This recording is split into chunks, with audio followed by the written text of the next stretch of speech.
Yes, mambo vipi mtazamaji wa PMTV, karibu kwenye PMTV Updates. Bwana, kwenye PMTV Updates leo hii bwana tunapaa na kutua mitaa ya Karume, lakini pale tunafahamu pale ndo wanapopatikana baba wa mpira na mama wa mpira hapa nchini Tanzania, nikiwa nazungumzia TFF, lakini pia bodi ya ligi nao wanahusika kwenye ile ambalo nataka kulizungumza. Bwana, tunajua mwezi wa 11 upo katikati, tukiwa tunaelekea ama tunajongea mwezi wa 12, ambapo pengine watu wengi wamezoea kwamba inapofika mwezi wa 12 haswa kuanzia tarehe 15 hivi, basi ndo wananchi wanalunyas wananyuki na mashabiki wa timu zingine mbalimbali hapa nchini Tanzania wanakuwa macho yao yapo kwenye vilabu vyao, kwa sababu huo ndio muda ambao dirisha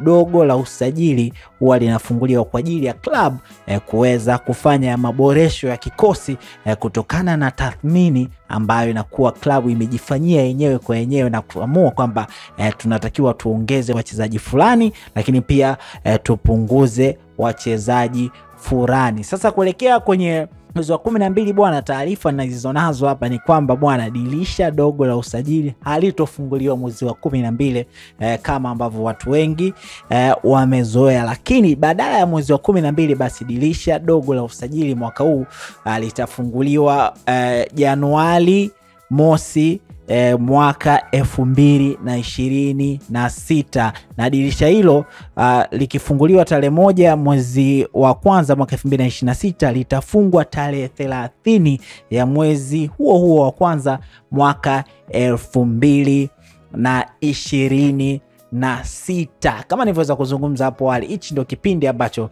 vilabu vingi huweza kufanya maboresho ya kikosi chao kuelekea katika duru la pili ambalo linakuwa limesalia kwenye ligi kuu nchini Tanzania bara, pamoja na michuano mbalimbali ambayo klabu inakuwa inashiriki. Sasa wewe na chama lako, inaweza kawa wewe ni mwanachamazi, inawezekana wewe ukawa ni mwana wa Mbeya City, inawezekana wewe ukawa ni mwana wa Singida, inawezekana wewe ukawa ni mwana Lunyas, inawezekana ukawa wewe ni Young Africans ama chama lako lingine lolote ambalo wewe unalishabikia. Je, ni sehemu gani ambao unaamini klabu yako inatakiwa kufanya maboresho kwenye kikosi chako, na pengine ungependa nani asajiliwe? Lakini ili wengine wasajiliwe, basi kuna watu ambao inatakiwa wakatwe jina. Ni usajili gani ambao ulifanyika kwenye dirisha kubwa ambao wewe mpaka sasa pengine hauja kuvutia, na inawezekana unawaza kwamba pengine hata akikata jina bana, hii kwako haitokuwa ni mshangao ama haitokuwa ni shida? Basi nafasi unayo ya kuacha komenti yako hapo.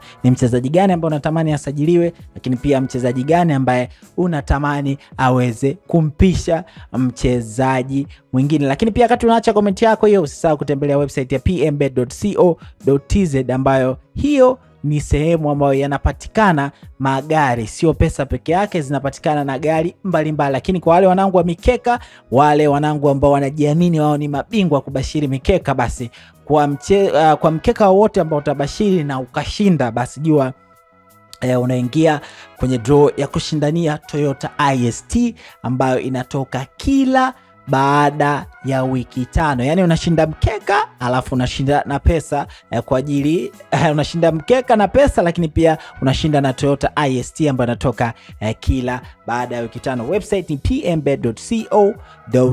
Mimi naitwa Raymond Elias.